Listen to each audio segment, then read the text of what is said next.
Traffic சிக்னல்ல horn அடிக்கிறவங்க நீங்க இந்த வீடியோ பாருங்க. டிராஃபிக் சிக்னல்ல ஹார்ன் அடிக்கிறதவே ஸ்டாப் பண்ணுவீங்க. பொதுவாகவே 10 to 20 செகண்ட்ஸ் வரைக்கும் நம்ம சிக்னல்ல நின்றா கடுப்பாய் விடாம ஹார்ன் அடிக்க ஸ்டார்ட் அப் பண்ணிடுவோம். இப்படி நம்ம ஊர்ல மட்டும் இல்ல, எல்லா ஸ்டேட் அண்ட் சிட்டிஸ்ல நடந்துட்டு இருக்கு. மெயினா மும்பைல அளவுக்கு அதிகமாவே இருக்கு.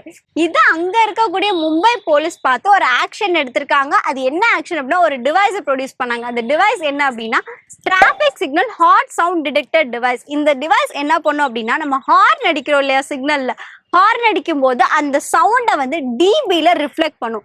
அந்த டிபி சவுண்டு 85க்கு மேல போகுது அப்படின்னா ரெட் சிக்னலா இருக்கிறது 10 to 20 செகண்ட்ஸ்ல விட வேண்டிய சிக்னல் 30 மினிட்ஸ் வரைக்கும் லாங் டர்மாக போயிடும். ஸோ இப்படி வந்து இருக்கும்போது இந்த மாதிரி நம்ம ஹார்ன் அடிக்கிறோம், பாயிண்ட்ஸ் இன்க்ரீஸ் ஆகுது, நம்ம டைம் வந்து எக்ஸ்டெண்ட் ஆகி நம்ம வெயிட்டிங் பண்ண மாதிரி இருக்கு அப்படின்றத பார்த்து அங்க இருக்க பீப்புள்ஸ் ஹார்ன் அடிக்கிறதவே ஸ்டாப் பண்ணிட்டாங்க. இதே மாதிரி நம்ம சிட்டிக்கும் வந்தா என்ன பண்ணுவீங்கன்றத கமெண்ட்ல சொல்லிட்டு நம்ம உயிர்மொழி சேனலை சப்ஸ்கிரைப் பண்ணிருங்க.